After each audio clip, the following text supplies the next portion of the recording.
In episode 2, the aftermath of the riot is not going well for Starlight or her supporters. The police have found 3 men that they're pinning all of the murders on.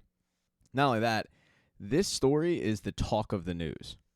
Now, the whole riot was missed by Huey, who was at his father's bedside when he got a surprise visitor, his mother, who he hadn't seen since he was 6.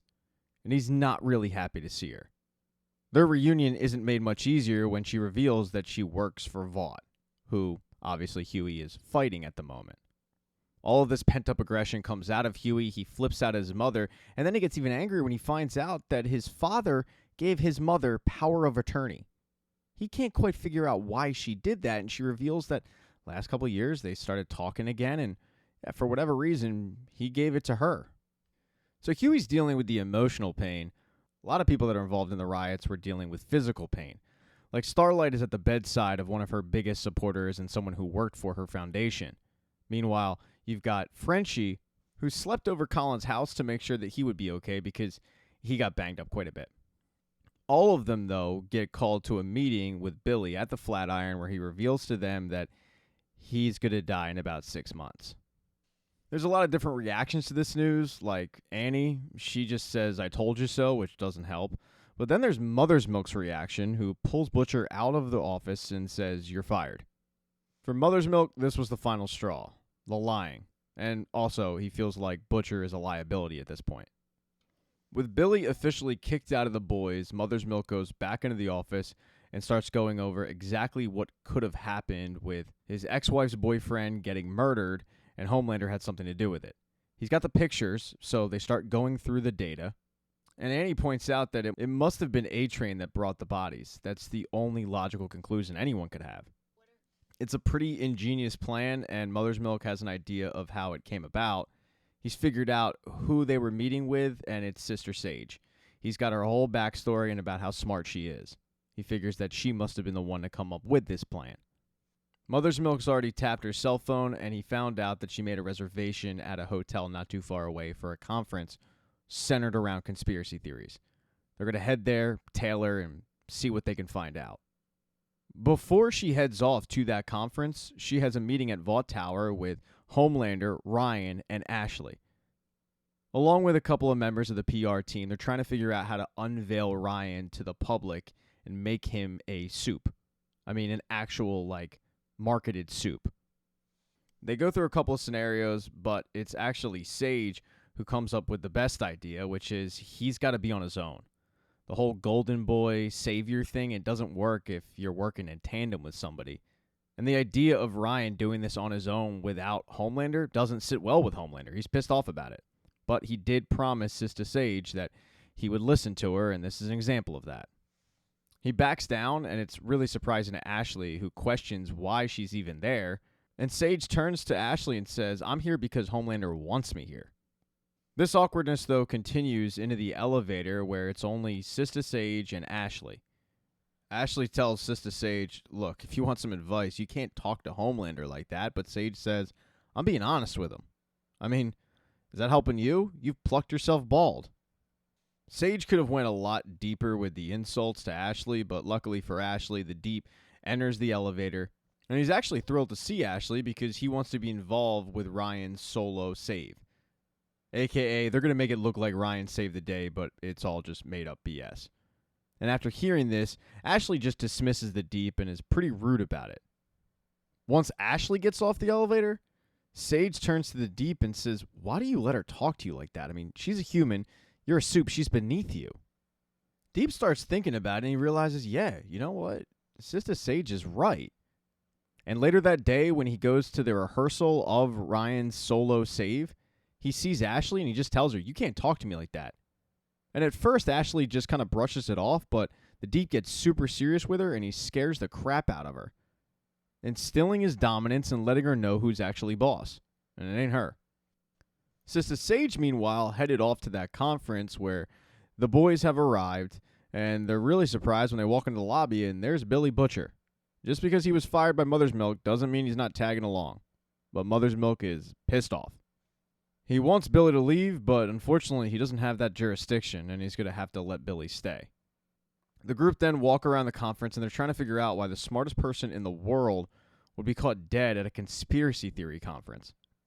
They then spot Sage and they follow her to a conspiracy theorist TED Talk from a whack job named Firecracker. Firecracker's one of these people that believes that every single conspiracy theory, you name it, she's bought it. And not only she's bought it, she's sold it. She's peddled it off on YouTube to millions of subscribers and sheep that believe whatever she says. As the group listens to Firecracker's conspiracy theories, she's really going in on Starlight. Luckily for Starlight, she's not hearing any of this because her and Huey went to go find the A-Train. But as for Billy, Mother's Milk, Kimiko, and Frenchie, they're sitting back going, who the hell believes this crap? But it turns out a lot of people do. During the speech, they see Firecracker's lackey, a guy named Splinter, go off.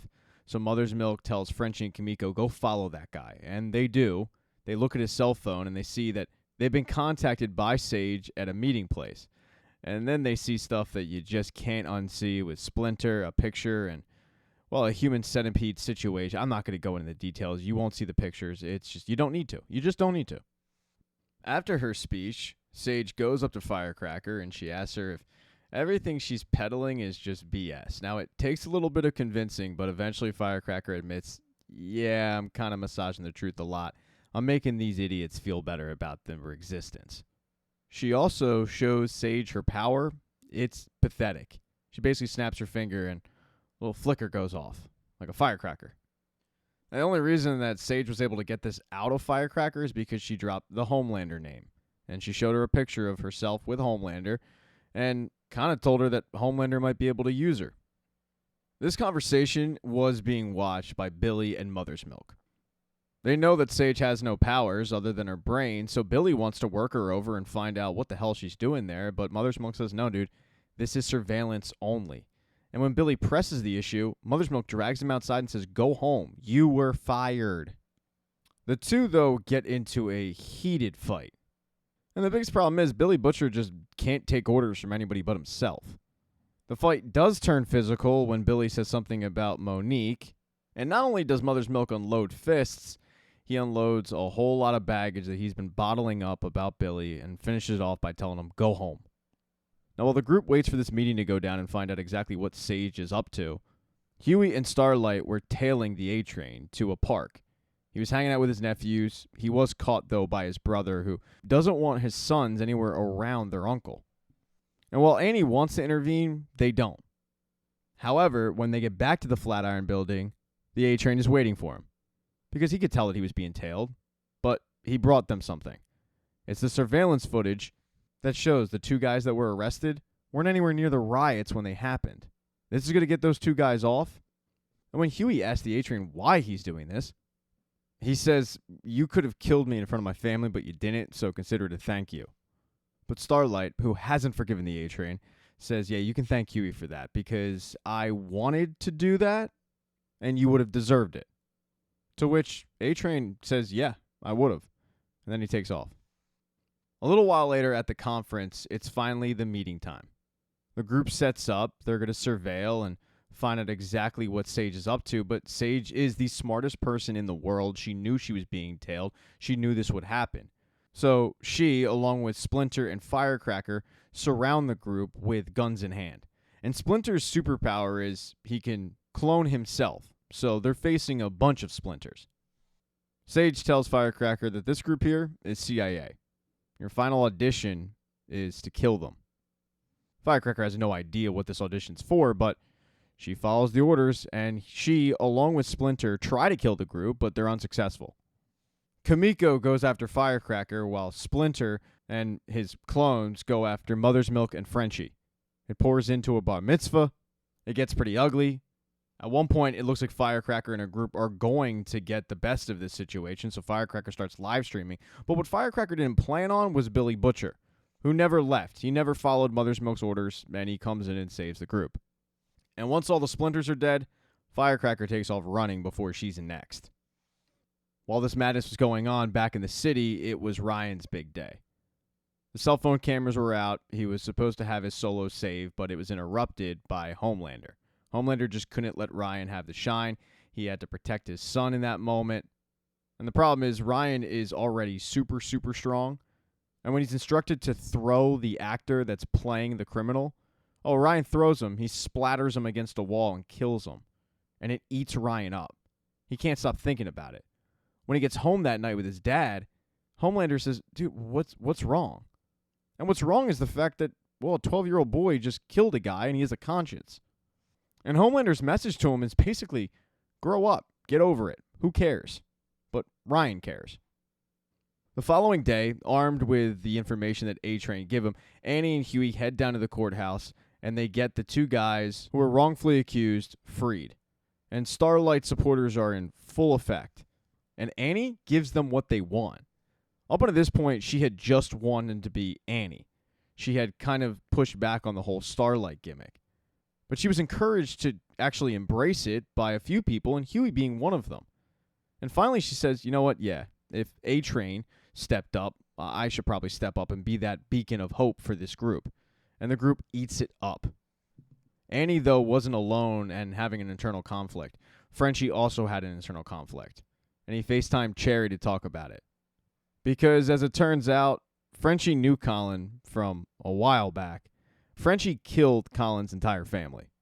He ran into him at an NA meeting. He felt bad about what he did to this guy's family, so he got him a job at Starlight's, but now he's sleeping with him, and it's a complicated situation. Cherry doesn't just pat him on the back either. She's blunt and says, what were you thinking? I mean, what do you think's going to happen when he finds out you murdered his entire family? And yeah, that's part of the issue that he's having. As for Frenchie's former flame, Kamiko, she's been just looking at this therapist card for a while and thinking of going. She has been going to therapy sessions, but it hasn't been great. And then she notices a story on the computer about a terrorist cell for shining light. She remembers what they did to her, so she takes off and leaves the Flatiron building. But as she's leaving, Billy Butcher is arriving. He's come hat in hand to plead with Mother's Milk to kind of get his job back, but more importantly, to get his help. He knows he's only got 6 months to live, and he's been doing some soul searching, and he's realized that he's about to leave this world basically having done nothing. So what he wants to do is leave this world better for Ryan. But in order to do that, he needs to get Ryan away from Homelander. Unfortunately for Billy, Mother's Milk just looks at him and says, sorry, dude. What you did was too little too late. I ain't helping you again. Thank you so much for checking out this recap. Please consider subscribing to the channel and subscribing to my Patreon. Hit thumbs up if you liked it. Smash that thumbs down button if you thought it sucked. If you left a comment, I don't get back to you. I usually don't check the comments unless they're like a super comment. Also, if you don't see the next video up on the end screen, not to worry, it'll be up in a day or two.